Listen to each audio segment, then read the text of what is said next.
ETF index mutual funds నేర్చుకుని stock మార్కెట్లో రాణించాలనుకుంటున్నారా? వెంటనే ఈ నెంబర్కి కాల్ చేయండి. నమస్తే రమగారు. నమస్తే జయ. ఏదైనా మంచి స్టోరీ చెప్పుకుందామండి.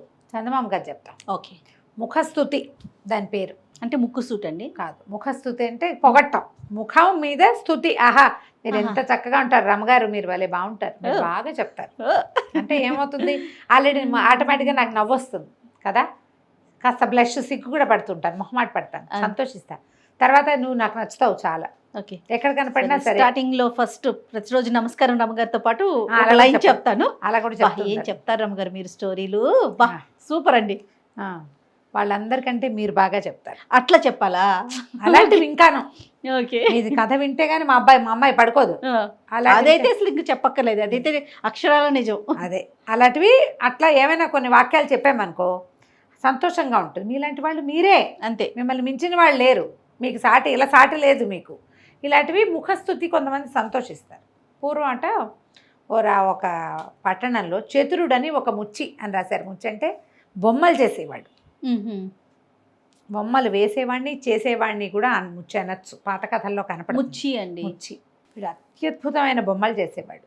అతని బొమ్మ ఎట్లా ఉండేదంటే మొహం సజీవంగా ఉండేది, పైగా లోపల మరలు అవి పెట్టి కళ్ళు ఆర్పటము గుండె కొట్టుకోవటము చేయగలిగేవాడు అతను. అలాంటి ఒక ప్రత్యేకత ఉన్న శిల్పి అనమాట అతను. మట్టితోటో దేనితోటో చేసేవాడు.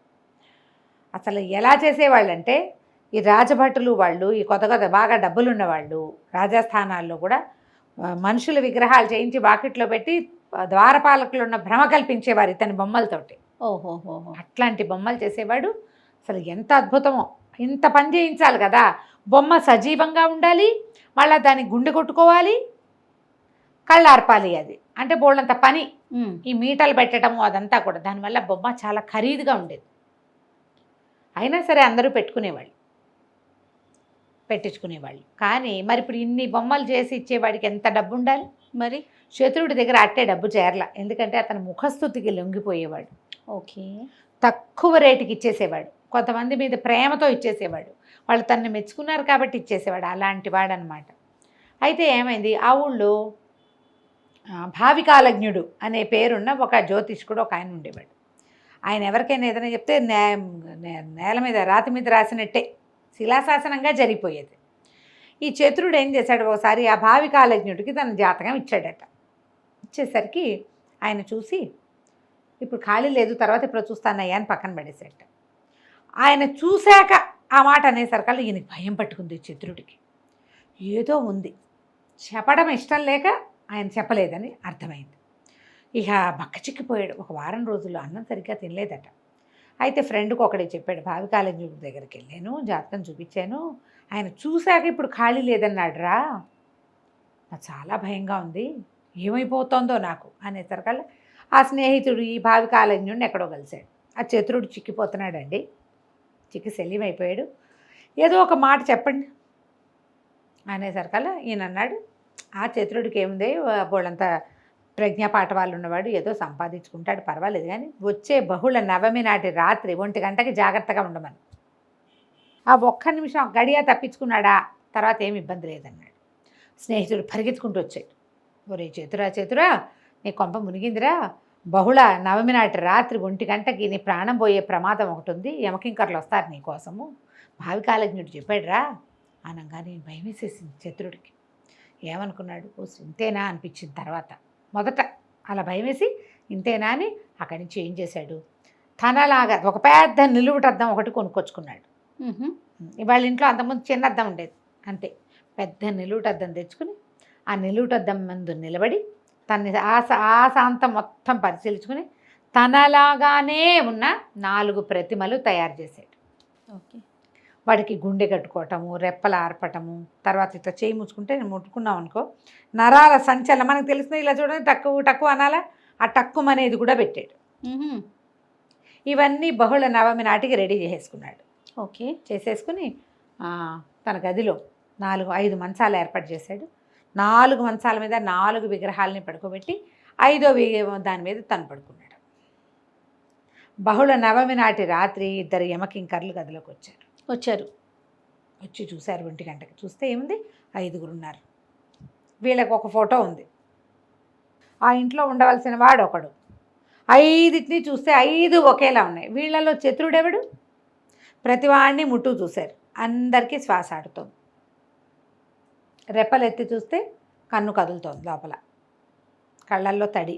గుండె ముట్టుకొని చూశారు, గుండె ఆడుతోంది. ఏం చేయాలో తెలియలేదు. వీళ్ళలో ఎవరిని పట్టుకెళ్ళాలి మనం ఇప్పుడు? అక్కడి నుంచి యమధర్మరాజుకి ఫోన్ చేశారు, కనుక్కున్నారనమాట.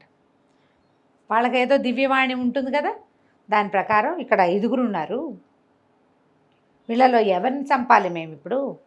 అర్థం కావట్లేదు, ఏదో పొరపాటు అయిపోతుందేమోనండి అని చెప్పారు. చెప్పేసరికల్లా ఆయన ఏం చేశారు, చిత్రగుప్తుడికి చెప్పాడు. చిత్రగుప్తుడు చిట్టా తిరిగేసి, వాడి క్యారెక్టర్ అంతా అక్కడ ఉంటుందట. మన క్యారెక్టర్లు నరకంలో ఉంటాయి. మనం దేనికి రిప్లై ఇస్తాం, దేనికి రిప్లై ఇవ్వం. మన పాపాల చిట్టాలాగా మన గుణగణ వర్ణన అంతా అక్కడ ఉంటుంది. తిరిగేసి ఒరే వీడికి ముఖస్థితి పిచ్చి, చతురుడికి బాగా మెచ్చుకోండి, వాడే బయటపడతాడు అని చెప్పాడు. అక్కడి నుంచి ఇద్దరు యమభట్లు ఆ విగ్రహాల దగ్గర నుంచుని, అరే ఏం శిల్పిరా వీడు, అన్నీ ఒకేలా చేశాడే వీడు, దుంపదేగా ఎట్ట చేశాడో భలే చేశాడు.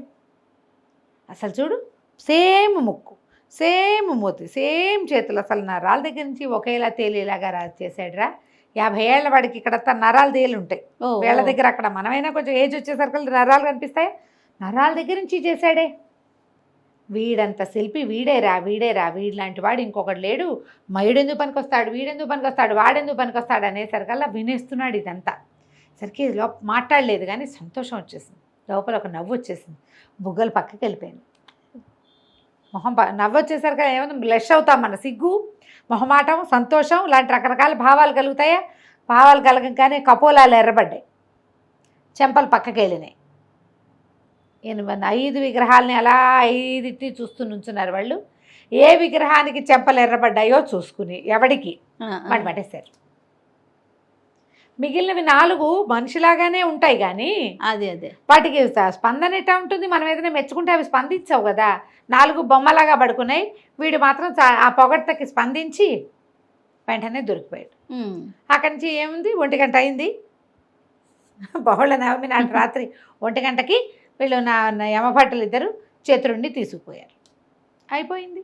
ముఖస్థుతి సావు వేళలో కూడా పనిచేస్తుంది. ఎస్, మీ అంతటి వాళ్ళు మీరే, మీరెంతో ధైర్యస్తులు, అలాంటి చావును కూడా ఎదుర్కొంటారు వాళ్ళు. వీడు ఇట్లా దొరికేశాడనమాట. దొరికేస్తే యమభట్టులు పట్టుకుపోయారు. తెల్లవారు చూశారు, 5 ఒకేలాగా ఉన్నాయి. చచ్చిన వాడు ఎవడో ఏమిటో ఎవరికీ తెలియలే. 5 విగ్రహాలు ఉన్నాయి, 5 ఉన్నాయి కదా. ఒకటి చనిపోయిన కట్టె ఒకటి ఉంది, డెడ్ బాడీ. మిగిలిన 4 దానిలాంటి వాళ్ళే విగ్రహాలు. అప్పుడు వీళ్ళేం చేశారు, ఊళ్ళో జనాలు, సరే చతురుడు బొమ్మలు చేస్తాడు కాబట్టి అన్ని విగ్రహాలు గుండెలు పరీక్షించండి. ఆడుతున్న గుండెలేమో విగ్రహాలు, ఆడని గుండె చతురుడు. గుండె అయిపోయింది కదా, ప్రాణం పోయేసరి కల్లా. తర్వాత అనుకున్నారు తనలాంటి వాళ్ళనే చేసుకున్నా కూడా వీడు యమభట్లని మోసం చేయలేకపోయాడు, పిచ్చి వెదవా ఎలా దొరికిపోయాడో అని ఈయన బాడీని మోసుకుపోయి ఆయన దహన సంస్కారం చేశారు ఇంట్లో. ఊళ్ళో వాళ్ళు ఇంకేం చేస్తారు, కథ కంచికి మనం ఇంటికి. రైట్. నమస్తే. నమస్తే.